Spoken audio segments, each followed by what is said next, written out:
Фала Дона, фала на сите присутни. Јас ќе користам и презентација бидејќи сакам да споделам неколку позитивни примери не само на нашата организација, туку и на воопшто акции кои што користеле интернет за мобилизација на граѓани, акции кои што сметам дека треба да бидат презентирани, забележани и да останат запаметени. Ќе користам три клучни поими кои што сакам да ги објаснам на почеток. Тоа се онлайн, офлайн и застапување. Онлайн ќе го користам за секоја активност која што се случува на интернет, пред компјутер, најмногу на друштвените медиуми, но и генерално на имейл, се она што е комуникација на интернет пред компјутер. Офлайн ќе го користам за секој оној активизам кој што се случува не пред компјутер, туку во реален, во физички простор. Било да е тоа состанок кај пратеник или пак протест на улица. И клучниот можеби термин за мојата презентација застапување. На англиски адвокаси или може подобро се објасни ако го викаме влијание врз политики или policy influencing. Често овој поим се врзува и со онлайн и со офлайн.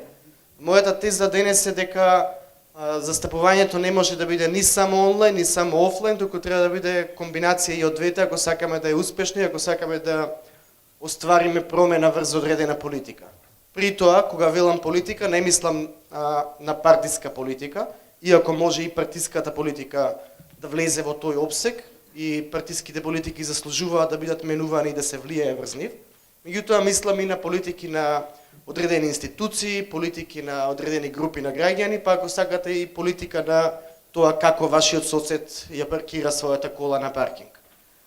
Често застапувањето се врзува со лобирање, со кампања, со односи за јавност, со активизам, со граѓанска непослушност. Ова се активности кои што го сочинуваат застапувањето, типови на действување кои што водат кон известни промени на одредени политики. Ке зборувам уште малку теоретски за да го додефинираме застапувањето, за да биде јасно што во суштина може да биде онлайн или офлайн застапување. Една од дефинициите вели дека застапувањето е индивидуална или групна акција за поддршка на известна кауза, идеал или политика која има цел да предизвика промена или да ја подигне свеста кај населението по однос на одредено прашање. Друга пократка дефиниција на Care International вели дека застапувањето е намерен и осмислен процес на влијание врз оние кои носат одлуки. Реков, одлуки можат да носат претениците, советниците, граѓаните, заедниците, па и оној сосед ваш кој одлучува како ќе паркира својата кола на паркинг и дали ќе зафати 4 места при тоа. Уште една дефиниција, која што е веројатно комбинација на повеќе дефиниции, можеби најсоодветна за денес. Адвокас е намерен, осмислен и стратешки процес на влијание врз политики и практики на различни селектирани засегнати страни или стейкхолдери, кои се највлијателни по однос на одредено прашање. Клучните поими се подвлечени за да се осврнеме на нив. Активностите може да бидат поединечни, но може да бидат и групирани, односно здружени, како дел од стратегија, при што таквите здружени сили и интензивни акции ја зголемуваат ефикасноста на стратегијата која цели да влијае врз известна политика. Што е подвлечено? Подвлечено е здружени сили. Доаѓаме до моментот на мобилизација онлайн или офлайн. Многу е полесно да влијаеме врз политики заедно како група, наместо индивидуално како поединци. Подвлечено е засегнати страни или стейкхолдери. Многу е клучно да лоцираме кон кого влијаеме, да не пукаме во празно, да ги селектираме клучните стейкхолдери или засегнати страни или чинители кои што може да ја донесат промената, да ја сегментираме публиката и со точно утврдени пораки за секоја од целните групи да се обраќаме кон засегнатите страни. И подвлечено е стратешки, што значи дека е процес кој што се планира, кој што не е адхок, кој што не се случува еднократно, кој што може да се случува еднократно, меѓутоа така не носи резултати, така нема да ја видиме промената која што ја посакуваме. Промената е возможна единствено ако однапред размислуваме, ако планираме и ако действуваме според планот кој што сме го осмислиле. Сега доаѓаме до клучното прашање, што е онлайн застапување. Одговорот на ова прашање не значи измислување топла вода.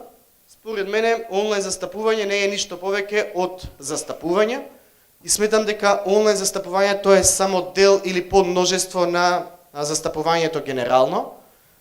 Или како што кажа претходно, онлайн застапување не може да направи ништо ако не се случи офлайн застапување и ако она што се случува пред компјутер не се пренесе, како што рече Новица, на улиците, доколку тие два вида на застапување не се во спрега со цел да ја донесат промената. Визуелно прикажано, не може од пред компјутер да засадите дрво, може од пред компјутер да повикате да засадиме дрво, меѓутоа на крајот на денот мора да излеземе на улица и во земја да го засадиме дрвото.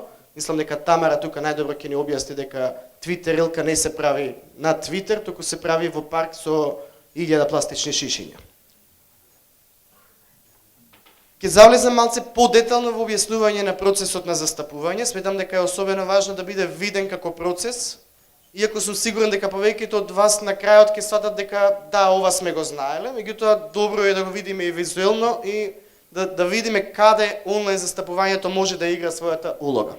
Се започнува со идентификување на проблем.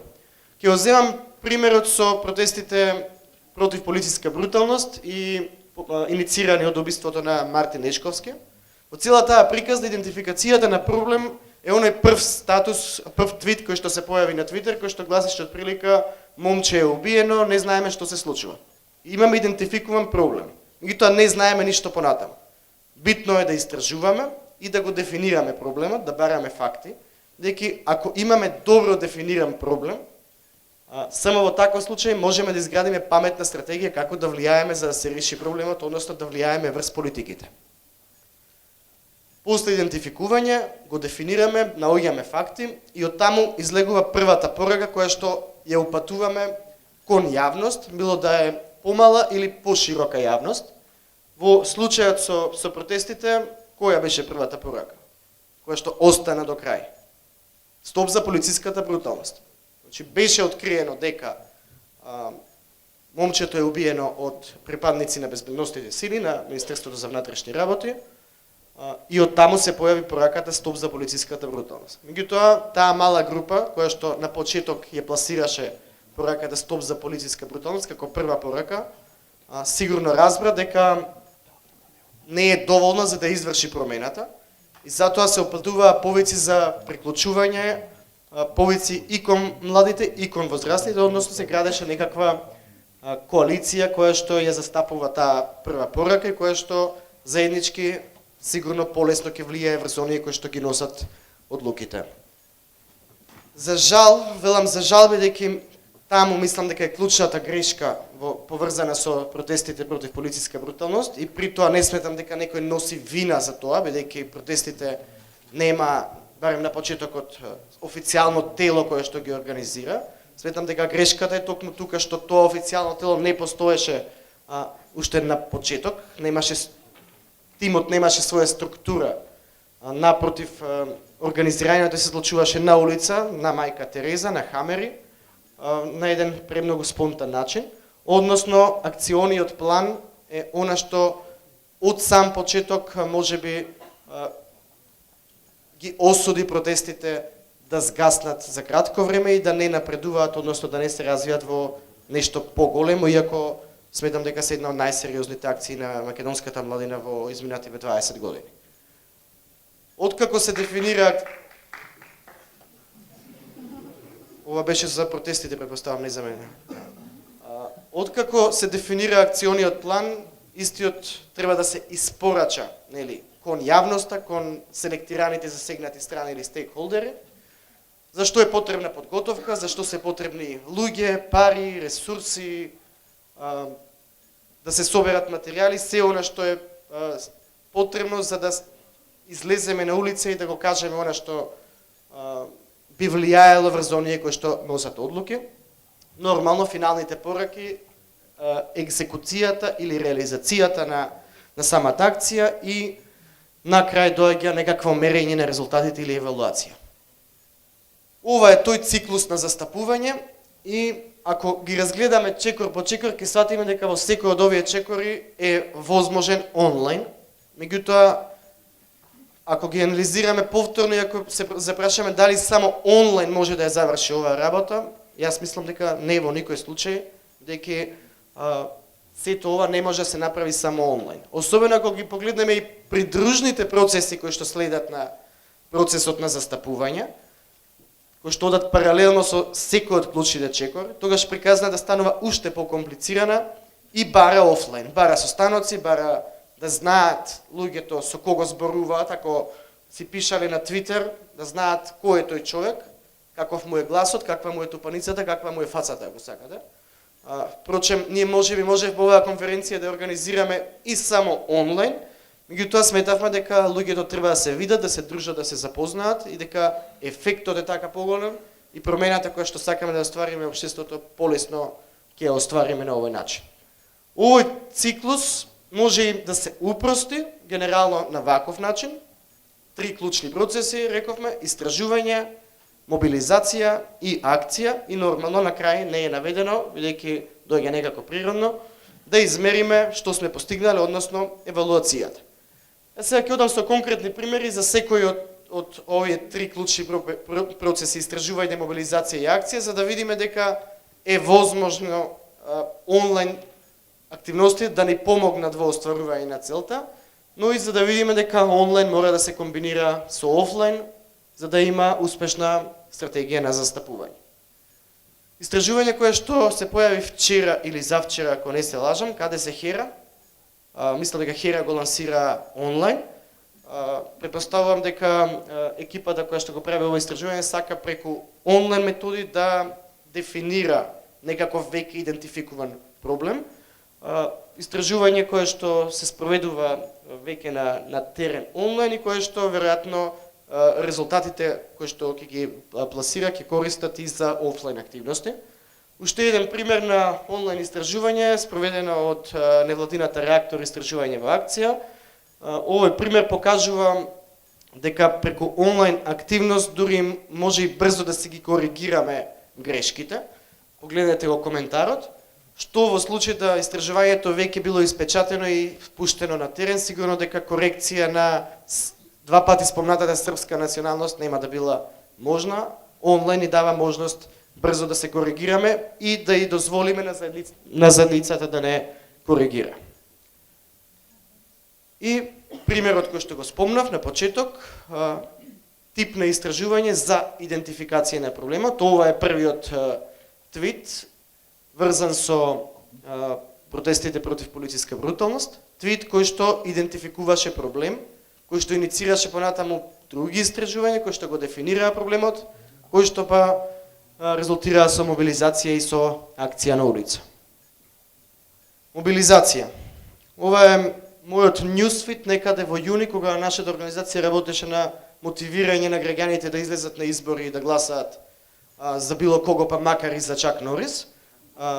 Вака изгледа вашиот ньюсфит кога ќе ga замолите вашата заедница да смени профил фотографија, една наједноставна 100 пати видена алатка, меѓутоа алатка која што барем според нас сметаме дека влијае врз пошироката заедница и е тип на мобилизација на граѓани.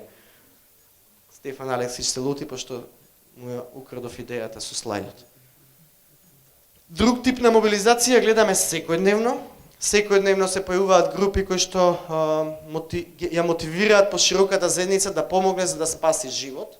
Тука се поставува прашањето колку од оние кои што се зачлениле во групите и реално донирали, спратиле SMS, излегле на улица, пуштиле финансии во некаква кутија.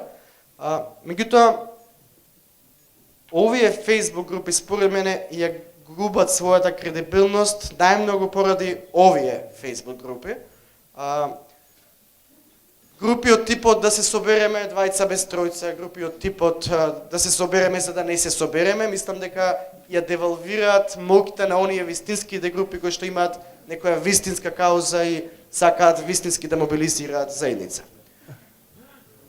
После мобилизацијата доаѓа она клучното, доаѓа акцијата, познатото лого на Твитер Република или на македонската Твитер заедница. би рекол, Твитер заедницата во Македонија.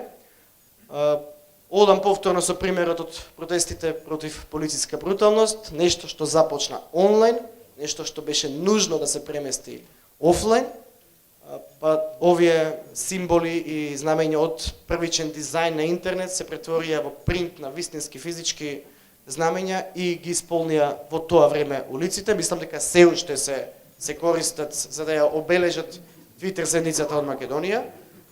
Акција која што континуирано беше промовирана и поддржувана онлайн, меѓутоа де факто се случуваше офлайн. Акција која што благодарејќи на онлайнот стигна и на доби меѓународна промоција во случајов еден од главните блогери кој што дневно известува, Дејан Велковски внукот, преку Skype се уклучи во живо на Ал Джазира и ги пренесе пораките на заедницата од Македонија меѓународно. Други примери го спомнувам само со една реченица, бидејќи Тамара ќе ни зборува повеќе за тоа дека како македонскиот видерџи направија новогодишна елка од 110 или илјадници пластични шишиња. Рековме, акција која што едноставно не можеше да се случи само онлайн. Последниот пример, кога македонската Твитер заедница собра 9000 денари за да ја помогне на тетка Светлана, повторно би можела оваа акција да остане онлайн, но мислам дека групата која што ги собра средствата се собра и физички и донираше физички пари. Последен пример и тука завршувам, мислам дека пробив и време и све, ама ги крадам на Владко 3-4 минути кои што останаа. Флешмоб во организација на МОВ поврзан со одбележување на Денот на Европската Унија, онлайн мобилизација на затворена скриена Facebook група, се собираа луѓе кои што се познаваат меѓу себе со цел да се изорганизираат, да извежбаат денс флешмоб кој што ќе биде изигран пред зградата на Европската комисија. Ова е еден од моите постови таму, снимено видео, се шири онлайн со цел оние членови на тајната група да можат да ги научат чекорите и лесно да го изведат флешмобот пред зградата на ЕУ. Организација на само една проба во физички простор, проба која што требаше да цели оние кои што ги вежбале дома чекорите да се искоординираат како група и конечна реализација на она што било претходно организирано и мобилизирано онлайн во реален физички офлайн простор. Ова е она што сакам да го потенцирам, дека онлайнот е ништо без офлайнот. Ви благодарам, може да се прашање. Чао. Пред некое време, не знам колку мина од вас има можност да прочитаат, значи благодарение на неколку души што седат до мене тука, се расшири една информација околу непуштањето на еден дечко со Даун синдром во ноќен клуб. Значи беше бајаги расширена информацијата преку социјалните мрежи, на блогови го имаше, до толку да значи поттикне реакција кај менаџментот на клубот, бидејќи исплашени од еуфоријата која се создаде, чувствуваа потреба на некој начин да се извинат. Меѓутоа, не знам колку од вас се свесни дека после тоа имаше као aftershock за мене беше тоа. Излезена статија, мислам дека беше во онлайн верзијата на Вечер. Да, каде што еден од менаџментот на клубот коментира дека тука се работело чисто за некаква си професионална реакција на... мислам, нема да навлегувам во ситуацијата. Битно, дискредитирана беше сета таа еуфорија што се создаде онлайн. Значи, како нешто што е предимензионирано, како нешто што вирусно се шири, а всушност и не е толку страшна работа.